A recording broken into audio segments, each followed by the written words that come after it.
Game na ba? Ready ka na bang matusok at masaktan? Hindi pa. Let's start!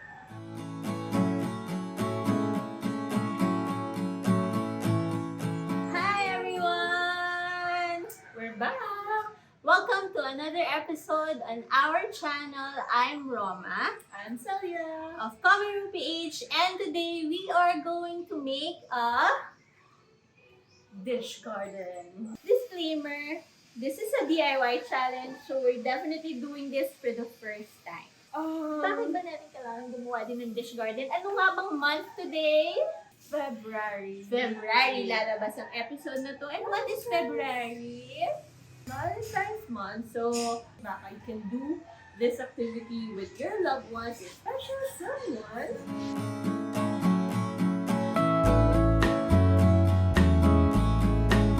So, Ate Celia, what is a dish garden? According to our handy-dandy Google, a dish garden is a garden of plants growing in a shallow dish or a bowl for a container. The dish garden can be landscaped to represent a scene in nature. So it's a miniature na ecosystem. Also, there are two types of dish garden. One is a wet dish garden and another is a dry dish garden. Anong ibig sabihin nun? Katulad nga nung sabi sa definition on Google, dapat pare-pareho yung plants in a dish garden. The reason for this is kung iba-iba yung nutritional needs nila and water requirements nila, mahihirapan kayo mag-water and most likely they will die.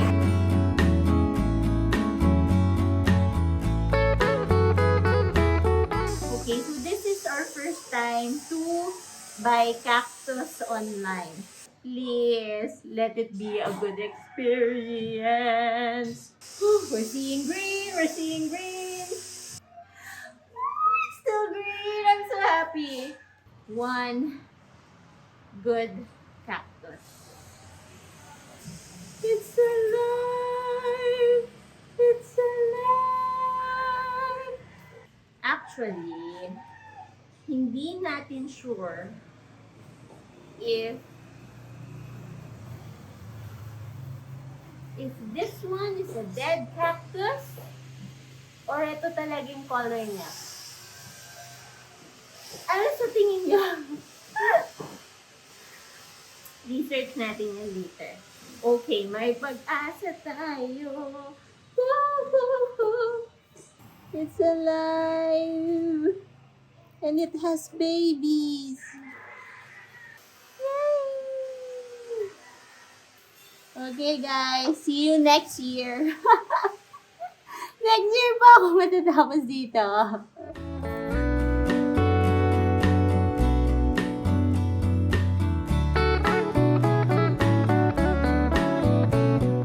So what is my unboxing experience? Overall, okay naman siya when you buy online. Okay naman siya. I guess that's what I paid for. I paid for a random 15 pieces cactus. And yes, and I got a free one. But one is dead. And then, recommendation in the future. Me, I think I'll do the effort to actually choose the cactus that I'm going to get online.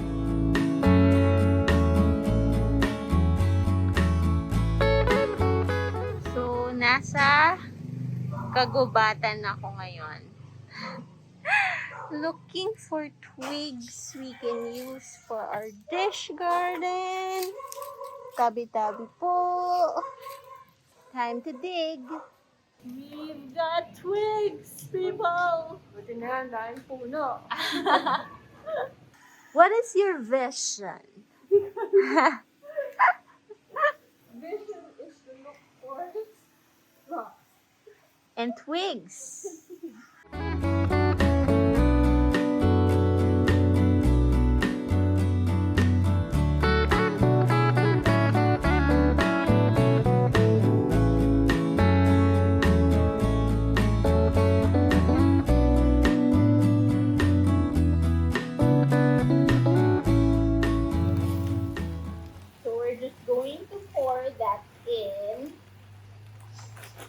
Okay, the reason why we're we're putting pebbles first, or big stones first, is since our dish garden is a dry garden, mas nakakatulong yung mga big rocks na hindi mag-rot yung roots dahil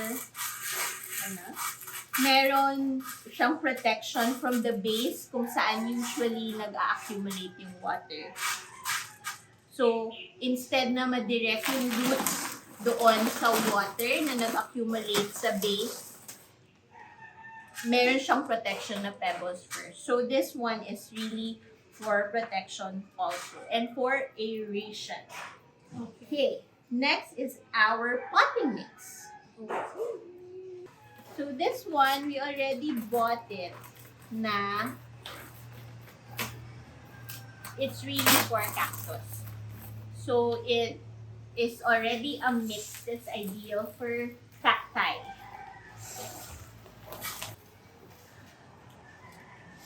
Kinikilig ako. Now, the creative part. Are we ready for the creative part? So there are two things also to consider aside from kung anong itsura ng landscape na gusto mong gawin. You should also think about if you want na 360 yung view ng pot mo. So, kunyari, gusto mo siya centerpiece siya. So, pwedeng 360 view na maganda na yung layout. Or, if you're gonna put it sa corner, so you must focus mo is yung front area lang. Yes. So, i-consider mo rin, saan mo siya balak ito, guys? Yes. So that, alam mo kung dapat all sides are pretty. Yeah. Okay. So, ano bang gusto natin? We want it 360? Yes, I think 360 kasi we're going to put it outside for mama and papa.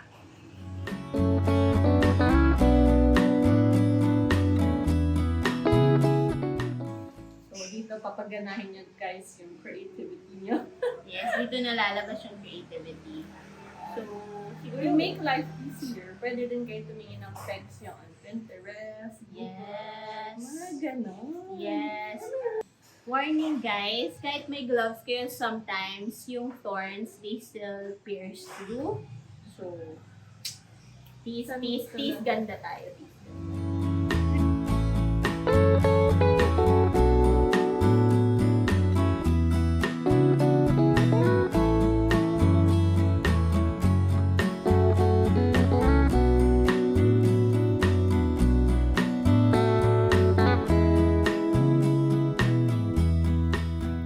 Okay, I think we're done.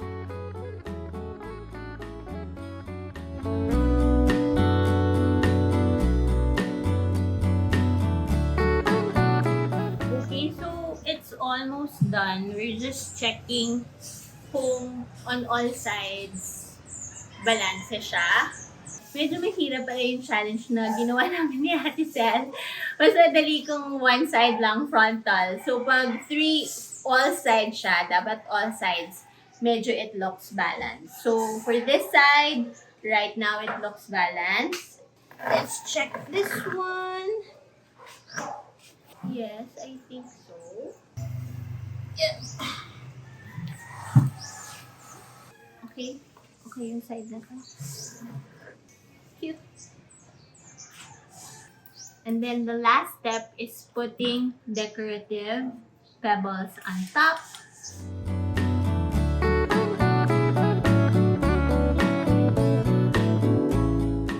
Ta-da! We're done! Yay! I'm so happy with how this turned out. Habang nagsa-start ka, parang nakaka-frustrate siya. So, if mararamdaman niyo yun, if you're going to try this and mafe-feel mo yung frustration at the beginning, parang normal siya because it's hard to really see what it will look like pag Especially sa start, kasi parang ang itsura niya, parang ang empty niya or masyado siyang aligned, yung gano'n. yun yung mga concerns, diba? Oo. What kept us going, I guess, is lagi namin sinasabi na we're trying to mimic nature, diba? And in nature naman, it doesn't really have to make sense. 'Diba? Parang yung mga shapes, hindi kailangan sobrang symmetrical. It doesn't have to be perfect. It just needs to be random. And I guess you just need to enjoy the process of doing it. Kasi that's the point of doing it, 'diba? Para ma-relax ka.